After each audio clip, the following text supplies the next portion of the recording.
तो गाइस आप में से काफी सारे लोगों की डिमांड थी कि भाई सैमसंग A55 अभी लिया जाए कि नहीं। अच्छा, ऐसा क्यों डिमांड थी? बिकॉज जब ये फोन लॉन्च हुआ था तो अप्रोक्सीमेटली 37,000 रुपीज का मिल रहा था, लेकिन अभी इसकी प्राइसिंग बहुत ज्यादा गिरी है। और अभी तो भाई अगर आप जाके देखेंगे तो ये अंडर 25,000 आपको देखने को मिल रहा है। लेकिन अभी लास्ट वाली सेल में ना ये 21,000 तक का भी सेल हुआ है। और एक और इंपॉर्टेंट बात, अभी आने वाली सेल में तो ये और ज्यादा गिरने के चांसेस हैं। तो इसकी वजह से काफी सारे लोग पूछ रहे थे कि ये सैमसंग गैलेक्सी A55 को लिया जाए कि नहीं। इन सब के साथ ही में भाई यहाँ पे ये वाला फोन गुड लॉक को भी सपोर्ट करता है।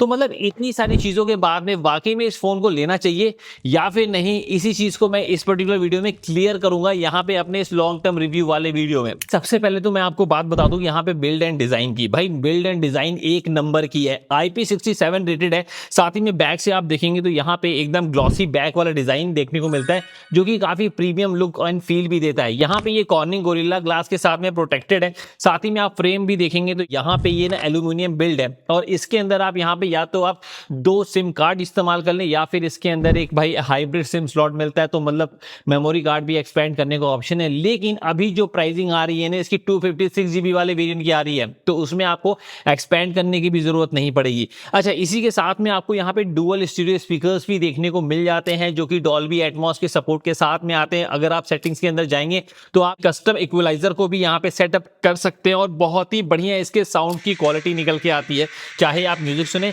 चाहे आप यहाँ पे कोई अगर मूवीज वगैरह देखते तब भी। अच्छा, इसके साथ ही में अगर आप डिस्प्ले की तरफ आएंगे तो भाई देखो सैमसंग की तो डिस्प्ले ऑलवेज ऑसम लगती ही है, लेकिन देखो यहाँ पे आपको मिलती है फुल HD+ वाली डिस्प्ले, जिसकी जो यहाँ पे पीक ब्राइटनेस है ना वो यहाँ पे डिसेंट सी देखने को भाई मिलती है। यहाँ पे लेटेस्ट अपडेट के बाद में इंडोर और आउटडोर की विजिबिलिटी में तो मुझे ऐसा कोई प्रॉब्लम देखने को मिली नहीं। साथ ही साथ में ये एक ना यूनिविजल्स टाइप में आता है। एंड अगेन यहाँ पे भाई इसके अंदर आपको HDR का सपोर्ट देखने को मिलता है, नेटफ्लिक्स के अंदर भी। और देखो यूट्यूब वगैरह में तो आप 4K का कंटेंट आप HDR में वॉच कर ही सकते हैं। अपार्ट फ्रॉम दिस भाई यहाँ पे इसकी जो हैप्टिक्स है ना वो एकदम प्रीमियम सेगमेंट वाले हैं। हैप्टिक्स की जो इंटेंसिटी है आप उसको अपने हिसाब से कस्टमाइज कर सकते हैं। वहीं पे अगर आप यहाँ पे बात कर लेते हैं यहाँ पे इनकी UI की, तो देखो भाई जब मैंने इस फोन को मैंने लिया था तब ये आता था Android 14 के ऊपर, और कंपनी ने यहाँ पे बोला था कि ये लोग 4 साल के एंड्रॉइड अपडेट का प्रॉमिस है, 5 years of security patch update. और अभी की अगर मैं बात कर लूं तो यहाँ पे Android 15 का अपडेट आ चुका है One UI 7 के साथ में। जी हाँ, One UI 7 आ चुका है, जहां पे आपको यहाँ पे मल्टीपल ऑप्शंस देखने को मिल जाते हैं, मल्टीपल कस्टमाइजेशंस देखने को मिलती हैं। जितने भी यहाँ पे फीचर्स जो आपको One UI में देखने को मिलते हैं ऑलमोस्ट वो सारे के सारे आपको इसके अंदर भी देखने को मिल जाते हैं। भाई इसी के बाद में अगर हम परफॉर्मेंस की बात कर लें तो भाई क्या ही परफॉर्मेंस निकल के आती है। आप देखिए Antutu बेंचमार्क में ये यहाँ पे 7 लाख के आसपास में स्कोर करता है, लेकिन उसके बावजूद भी अगर आप देखें तो गीक बेंच में काफी अच्छा स्कोर करके लेकर के जाता है।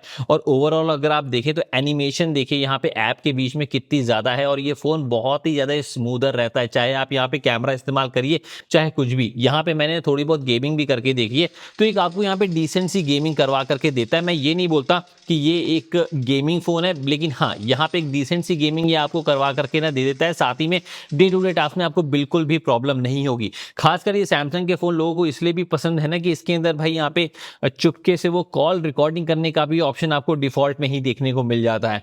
अपार्ट फ्रॉम दिस अगर आप यहाँ पे देखेंगे कैमरे को लेकर के, तो देखो भाई यहाँ पे बैक से अगर आप देखें तो यहाँ पे 3 कैमरे का सेटअप आपको देखने को मिलता है, और तीनों की तीनों बवाल। क्यों बोल रहा हूं? यहाँ पे आपको देखने को मिलता है 50 मेगापिक्सल का प्राइमरी सेंसर, 12 मेगापिक्सल का अल्ट्रा वाइड सेंसर और 5 मेगापिक्सल का मैक्रो सेंसर। और यहाँ पे आप बहुत आराम से आप 4K की वीडियो रिकॉर्डिंग बैक कैमरा से तो कर ही आप सकते हो, जो कि बिल्कुल भी जिटरी नहीं है, एकदम स्मूथ है। साथ ही में अगर आप फ्रंट में देखोगे तो 32 मेगापिक्सल का फ्रंट सेल्फी कैमरा आता है, जिससे मैंने वीडियो वगैरह रिकॉर्ड करी है। तो फिर यहाँ पे सैमसंग 4K 30 FPS में वीडियो को रिकॉर्ड करता है, लेकिन आप देखिए भाई यहाँ पे कैसा रख रहा है। थोड़ा सा स्टेबलाइजेशन मुझे कंपैरेटिवली यहाँ पे ज़्यादा बेटर देखने को मिल रही है। साथ ही में यहाँ पे देखो सनलाइट थोड़ी चेहरे पे आती है तो कैसा रख रहा है। साथ ही में बैक में जब यहाँ पे सन होता है HDR का मैनेजमेंट कैसा है ये भी आपको समझ में आ रहा होगा।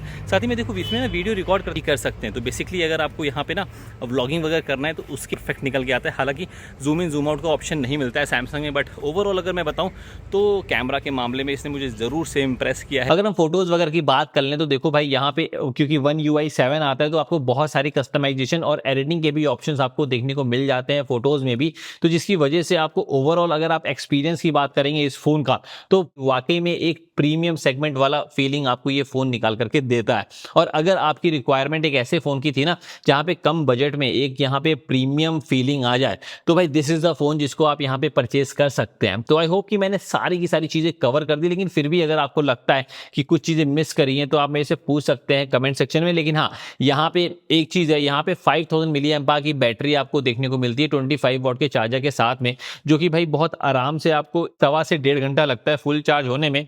और इसकी बैटरी की ऑप्टिमाइजेशन इतनी बढ़िया है ना कि हाँ, ये आपको ऑलमोस्ट आपको यहाँ पे 7 घंटे का स्क्रीन ऑन टाइम आपको ये दे देता है। तो ओवरऑल अगर बात करी जाए इस फोन की तो यस, यहाँ पे ये काफी किलर डील निकल करके आती है।